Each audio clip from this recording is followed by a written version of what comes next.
Mikenzie Nartker from Grace Hope Church in Beavercreek, and my short sermon today is what is Purim and should Christians celebrate the Jewish holiday? My scriptures all come from the book of Esther. They are chapter 2, verses 16 and 17, chapter 4, verse 14, chapter 7, verses 3 through 4, and chapter 9, verses 30 and 31. According to Shabbat.org, an online organization to bring Judaism to the thousands, Purim is the jolly festival celebrated every year on the 14th of the Hebrew month Adar, which is late winter or early spring. The word Purim literally means lots.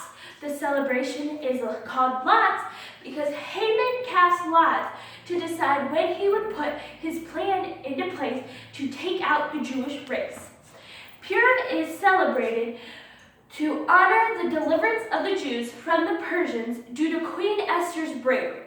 In a sovereign chain of events, a young Jewish girl named Esther became queen and found favor with the king, which is found in chapter 2, verse 16 through 17. When Esther was taken to King Ahasuerus in his royal palace in the 10th month, which is Tebeth, in the 7th year of his reign, the king loved Esther more than all the women. Of all the virgins, she won his favor and devotion, so that the royal crown was set upon her head and made her queen instead of Vashti. However, Haman, the king's right-hand man, hated Mordecai, who was Esther's uncle and another of the king's advisors. Haman hated Mordecai and his people. So when Mordecai found out the plan, he went to Queen Esther and he pleaded with her, saying in chapter 4:14, "For if you keep silence at such a time as this, relief and deliverance will rise for the Jews from another quarter, but you and your father's family will perish. Who knows, perhaps you have came to royal dignity for such a time as this." So Esther knew, though, that if you went to the king uninvited, you would be sentenced to death.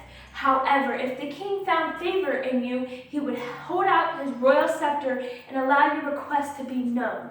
So Esther prayed and fasted, and finally she went to the king.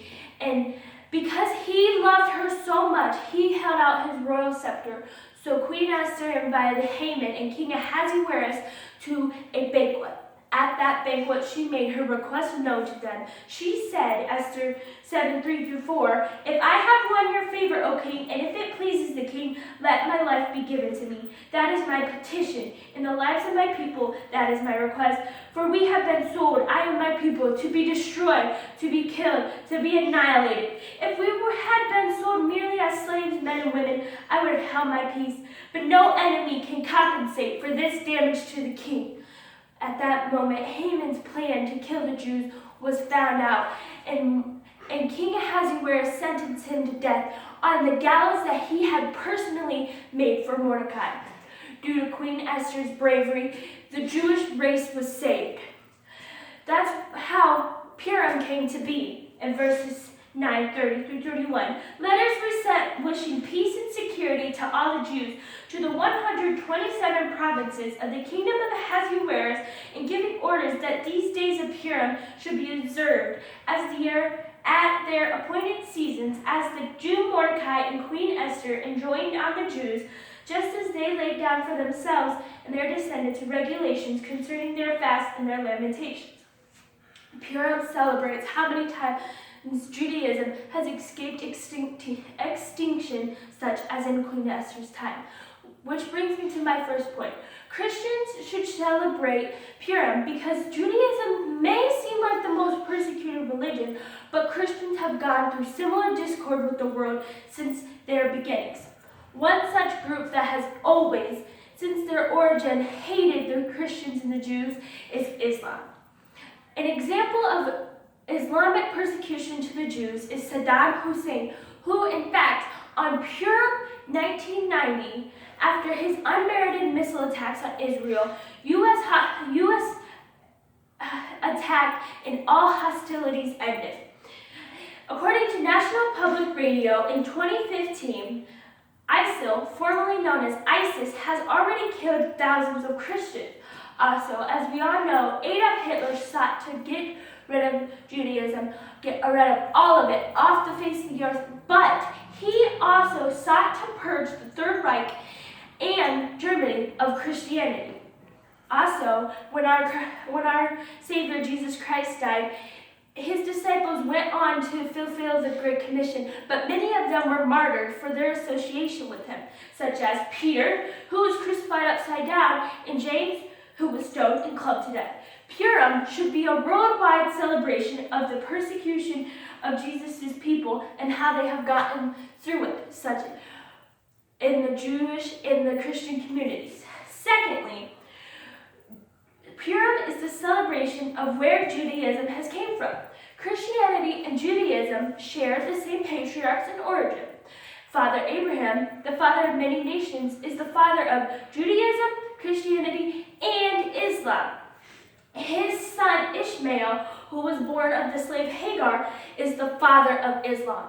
An angel of the Lord actually prophesied that Ishmael's people would be at contention with the world forever. Now his son Isaac, the promised son whom he had with Sarah, is one of the three main patriarchs along with Abraham and Isaac's son Jacob. Jacob fathered, also known as Israel, fathered 12 sons, which would come to be known as the 12 tribes of Israel. Purim should be a celebration to honor the ancestors of Judaism and Christianity. Lastly, Purim is the celebration of how God is in every aspect of our lives. In the book of Esther, also known to the Jews as the Megillah, the name of God is never once mentioned, but we see God in every aspect of the book, such as it is God's providence that King Ahasuerus chose Esther to be queen. It is also God that gave Esther the immense courage to go unto the king uninvited. And it was God who had Ahasuerus to love Esther so much that he pardoned her life. Now, not just in Queen Esther's days, but today, we see God in every aspect. We see him in nature, such as the snowflakes that fall every winter, that each one is designed differently.